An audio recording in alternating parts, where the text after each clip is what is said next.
Hello everyone, এখন আমরা solution করব ঢাকা, যশোর, সিলেট, দিনাজপুর বোর্ড 2018 সালের সম্মিলিত বোর্ডের 7 নম্বর প্রশ্ন।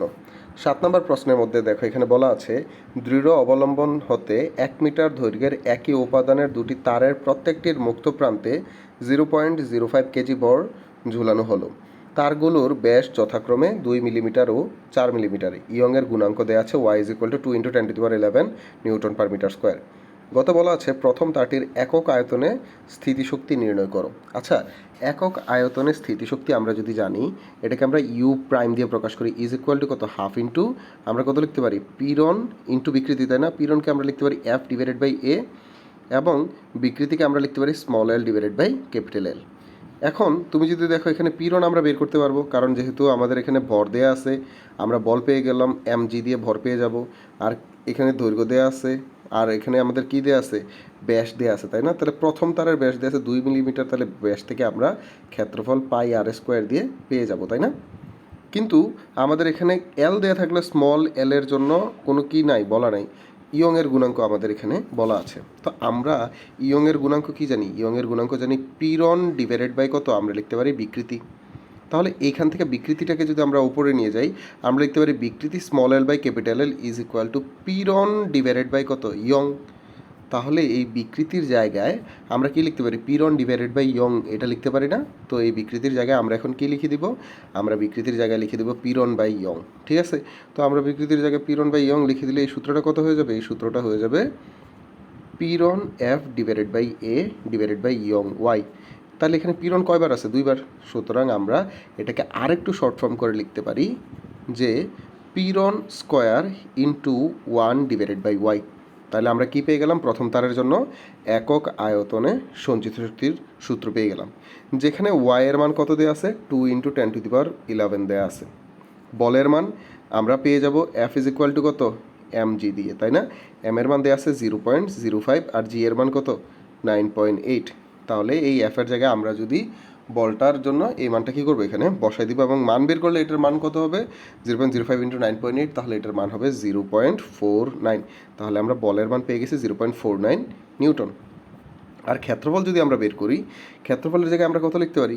ক্ষেত্রফল A = πr²। এখানে দেখো প্রথম তারের ব্যাস বলা ছিল 2 মিলিমিটার, তাহলে ব্যাসার্ধ কত হবে? 1 মিলিমিটার। তাহলে পায়ের মান কত? 3.1416 ইন্টু 1 × 10⁻³ কত, 10⁻³ এটাকে আমরা স্কোয়ার দিয়ে হলে যে মান লিখে ফেলবো।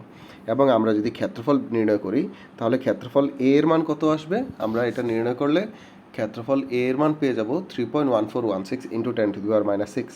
3.1416 ইন্টু 10⁻⁶, অবশ্যই কত, মিটার স্কোয়ার। এটা হলো আমাদের ক্ষেত্রফলের মান। তাহলে এই দুইটা মান ছাড়া বাকি সবগুলো ইনফরমেশন আমরা মুছে দিলাম। তাহলে আমরা দেখো কি পেয়ে গেলাম, এফ এর মান পেয়ে গেলাম এখান থেকে, তাই না? এই যে এফ এর মান আমরা পেয়ে গেছি, এফ এর মান পেয়ে গেছি 0.49। আর ক্ষেত্রফলের মান কত পেয়ে গেছি? 3.1416 ইন্টু 10⁻⁶। এটাকে আমরা কি করব, স্কোয়ার। আর ইয়ংয়ের মান দেওয়া আছে কত, 2 × 10⁻11। মান বসিয়ে দিয়ে আমরা যদি ইউ প্রাইমের মান নির্ণয় করি, তাহলে আমাদের একক আয়তনে সঞ্চিত শক্তি চলে আসবে। এবং একক আয়তনে সঞ্চিত শক্তি কত আসবে? 0.061, ঠিক আছে, জুল পার মিটার কিউব। এটা হলো আমাদের তৃতীয় কোশ্চেনের উত্তর। ঠিক আছে? এরপর আমরা সর্বশেষ যে 4 নম্বর কোশ্চেন আছে এটা যদি পড়ি, দেখো 4 নম্বর কোশ্চেনে কী বলা আছে। 4 নম্বর কোশ্চেনে বলা আছে যে ভরসহ প্রত্যেকটি ঝুলানো তার সরল দোলকের ন্যায় আচরণ করলে কোনটি ধীরে চলবে, গাণিতিক বিশ্লেষণ সহ ব্যাখ্যা করো। তো সরল দোলকের নিয়ে আচরণ করলে কোনটি ধীরে চলবে, তাই না? তো ধীরে চলা মানে পর্যায়কালের সম্পর্ক নিয়ে আসতে হবে। কার ওপরে? অবশ্যই দৈর্ঘ্যের সাথেই তো নিয়ে আসতে হবে। তাহলে আমরা দৈর্ঘ্যের সাথে সরল দোলকের পর্যায়কালের সম্পর্ক কি জানি? T = √L। এই সূত্রটি দিয়ে আমরা সমাধান করব, তাই না? তো প্রথম তারের জন্য আমরা পাবো একটা L1 কার্যকরী দৈর্ঘ্য, দ্বিতীয় তারের জন্য আমরা পাবো L2। L1 L2 থেকে আমরা কি পাবো? T1 এবং T2। যেই T1টা বড় হবে এটা ধীরে চলবে, যেই দোলকের পর্যায়কাল বেশি হবে এটা ধীরে চলবে, আর যেটা পর্যায়কাল কম হবে এটা দ্রুত চলবে। এখানে ধীরে চলবে চাইছে, তাহলে কোনটার টি বড় এটাই হলো যে আমরা এখানে নির্ধারণ করব। ঠিক আছে? তো এটা নির্ধারণ করার জন্য সবার প্রথমে আমরা এল এর দিকে তাকাই যে এল আমরা কিভাবে নির্ণয় করব। তো এটার জন্য সবার প্রথমে তুমি চিন্তা করো, আমাদের কাছে এখানে একটা তার আছে, তারের দৈর্ঘ্য কয় মিটার? এই যে তারের দৈর্ঘ্য এটা হলো 1 মিটার। এখন এখানে 0.05 কেজি ভর ঝুলাই দিলে একটু লম্বা হয়, তাই না? তাহলে লম্বা হয়ে কী হয়, তারটা হলে যে একটু এরকম হয়ে যায়, তাই না? তাহলে এই যে দৈর্ঘ্য বৃদ্ধি পাচ্ছে স্মল এল, তাহলে প্রথম তারের জন্য আমাদের এখানে তার কয়টা, দুইটা। তাহলে অবশ্যই আমাদের যে দুটি তারের মধ্যে যেটা প্রথম তার, তার জন্য দৈর্ঘ্য বৃদ্ধি হবে L1, যেটা দ্বিতীয় তার, তার জন্য দৈর্ঘ্য বৃদ্ধি হবে কত, L2। এই L1 এবং L2 এটা তো বৃদ্ধি পাইছে না, আর বাকি ক্যাপিটাল এল এর মান যেটা 1 মিটার, এটা তো সারা জীবন ফিক্সডই আছে। তাহলে একবার আমরা কি করব, L1 বের করার জন্য আমাদের যে আদি দৈর্ঘ্য আছে এল, এটার সাথে স্মল L1 যোগ করব, তাহলে আমরা পাবো প্রথম তারের কার্যকরী দৈর্ঘ্য। আর L2 বের করার জন্য আদি তার যে দৈর্ঘ্য আছে 1 মিটার, এটার সাথে আমরা যোগ করবো কত, স্মল L2। তাহলে আমাদের মূলত কী বের করতে হবে, যে আমাদের হলো যে দৈর্ঘ্য বৃদ্ধিটা বের করতে হবে, যে কতটুকু দৈর্ঘ্য বৃদ্ধি পায়। এই যে স্মল L1 এবং স্মল L2, এই দুইটা মান বের করতে হবে। এই দুইটা মান বের করার জন্য এখন আমরা কি করব, এই দুটা মান বের করার জন্য এখন আমরা সূত্র কি জানি, ইয়ংয়ের সূত্র জানি, তাই না? ইয়ংয়ের সূত্র আমরা কি জানি, ওয়াই ইজ ইকুয়াল টু, আমরা জানি এম জি ক্যাপিটাল এল পাই আর স্কোয়ার R1 স্কোয়ার ইন্টু আমরা কত লিখতে পারি, স্মল L1, এটা জানি। তাহলে এখান থেকে small L1 is equal two কত লিখতে পারি, আমরা লিখতে পারি এম জি ক্যাপিটাল এল পাই R1 স্কোয়ার ইন্টু ওয়াই, তাই না? এখানে ক্যাপিটাল এল এর মান দেওয়া আছে কত, 1 মিটার, জি এর মান আমরা জানি কত, 9.8, ঠিক আছে। আচ্ছা, আমরা উপরের সূত্রটাকে মুছে দিই এবং মানগুলোকে বলে দিই। আমরা ভরের মান কত জানি, 0.05, পায়ের মান জানি 3.1416। এই যে R1, এটা 2 মিলিমিটার, এটা কিন্তু ব্যাস, তাহলে R1 হবে 1 ইন্টু 10⁻³ মানে 1 মিলিমিটার, তাই না? আর ইয়ংয়ের মান আমরা এখানে কত পাইছি দেখো তো, 2 ইন্টু 10⁻11, 2 ইন্টু 10⁻11। তাহলে এই মানগুলো যদি আমরা এখানে বসাই দিই, 2 ইন্টু 10⁻11, এই মানগুলো যদি আমরা এখানে বসাই দিই, তাহলে আমরা কী পেয়ে যাবো, স্মল L1 পেয়ে যাবো না? তাহলে আমরা এখান থেকে কী পাচ্ছি, স্মল L1, এবং স্মল L1 এর মান এইগুলা বসানোর পর যদি আমরা ক্যালকুলেশন করি, স্মল L1 এর মান আসবে 7.8 ইন্টু 10⁻⁻7। আমরা একটু লিখতেছি, কত আসবে, 7.8 ইন্টু 10⁻⁻7 কত, মিটার, ঠিক আছে। এরপর আমরা আবার কি করব, স্মল L2 বের করব। তাহলে এখানে স্মল L2 বের করার জন্য এখানে কত হবে, R2, তাই না? তাহলে এখানে R2 হবে, এখানে হবে স্মল L2।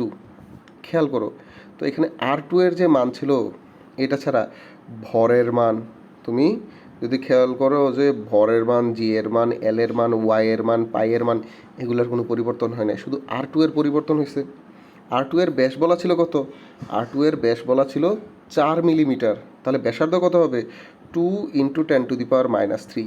শুধু R2 এর মান আমরা এখানে কী করবো, 2 ইন্টু 10⁻⁻3 বসাবো, তাহলে আমরা এখানে কী পেয়ে যাবো, L2 পেয়ে যাবো না? এবং L2 যদি আমরা নির্ধারণ করি, তাহলে L2 এর মান কত আসবে, ঠিক সেম ক্যালকুলেশনের মাধ্যমে এম জি ক্যাপিটাল এল পাই ওয়াই এবং R2 এইগুলো বসানোর পর আমরা যদি L2 নির্ধারণ করি, তাহলে L2 এর মান আসবে 1.95 ইন্টু 10⁻⁻7, 10⁻⁻7 মিটার। তাহলে আমরা L1 এবং L2 ছাড়া বাকি সম্পূর্ণ ইনফরমেশনগুলোকে একটু মুছে দিই, কারণ এগুলার আর আমাদের কি নাই প্রয়োজন, আমরা L1 পেয়ে গেলাম এবং L2 পেয়ে গেলাম। এই L1 এর সাথে আমরা যদি কি করি, কার্যকরী প্রথম তারে কার্যকরী দৈর্ঘ্য বৃদ্ধি করতে পারি, L1 ইজ ইকুয়াল টু কত, আমরা লিখতে পারি যে ক্যাপিটাল এল প্লাস কত, স্মল L1, তাই না? তাহলে এখানে ক্যাপিটাল এল এর মান কত ছিল, 1 মিটার, এটার সাথে যে স্মল L1 আছে 7.8 ইন্টু 10⁻⁻7, এটাকে যোগ করলে আমরা L1 পেয়ে যাব। ঠিক সিমিলার আমরা যদি L2 নির্ধারণ করতে চাই, তাহলে এই যে ক্যাপিটাল এল এর সাথে আমরা কি করব, আমরা স্মল L2টাকে যোগ করব। এল এর মান কত, 1 এর সাথে আমরা 1.95 ইন্টু 10⁻⁻7 যোগ করব, তাহলে আমরা L2 পেয়ে গেলাম। L2 পেয়ে গেলে আবার আমরা কি জানি, আমরা জানি পর্যায়কালের মান √L এর সমানুপাতিক। এখান থেকে আমরা সূত্রটা যদি লিখতে চাই, আমরা কি লিখতে পারি, দেখো এখান থেকে আমরা সূত্র লিখতে চাইলে লিখতে পারি T1 divided by T2 is equal to √L1 এর জায়গায় আমরা কত লিখব, আমরা L1 জায়গায় লিখতে পারি L প্লাস স্মল L1, আরেকটা লিখতে পারি L প্লাস স্মল L2। আমরা এই L1 এবং L2 এর মানটাকে যদি তুলনা করি, তাহলে দেখতেছি একবার একের সাথে আমরা 7.8 ইন্টু 10⁻⁷ গুণ করছি, আরেকবার একের সাথে 1.95 ইন্টু 10⁻⁷ গুণ করছি। তাহলে কোনটা বড়? অবশ্যই এই যে L1 মানে উপরের মানটা বড় আর নিচের মানটা কি ছোট। তাহলে এই অনুপাত থেকে আমরা যেটা পাচ্ছি যে T1 T2 is equal to, আমরা যদি এই মানগুলো এখানে বসাই দিই এবং ক্যালকুলেশন করি তাহলে তার আমরা কি পেয়ে যাব? আমরা অনুপাত পেয়ে যাব।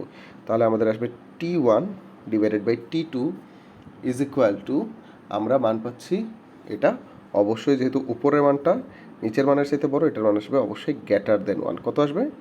Greater than 1। সুতরাং T1 এর মানটা T2 এর চাইতে কি বড় আসছে।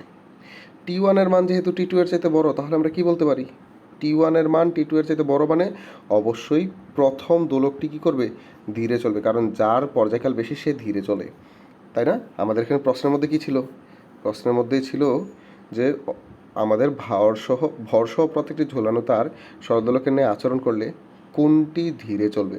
আমরা বলতে পারি কোনটি ধীরে চলবে? আমরা বলতে পারি প্রথম যে তারটি ছিল এটি ধীরে চলবে। এটা হলো আমাদের প্রশ্নের উত্তর। ঠিক আছে, এইভাবে এটাকে আমরা সলিউশন করতে পারি। তোমরা যদি ঢাকা, যশোর, সিলেট, দিনাজপুর বোর্ড 2018 সালের বাকি কোশ্চেনগুলো স্টেপ বাই স্টেপ সলিউশন দেখতে চাও তাহলে অবশ্যই এই প্লেলিস্টটা চেক করতে পারো। ভালো লাগলে আমার চ্যানেলটা সাবস্ক্রাইব করতে পারো। ধন্যবাদ।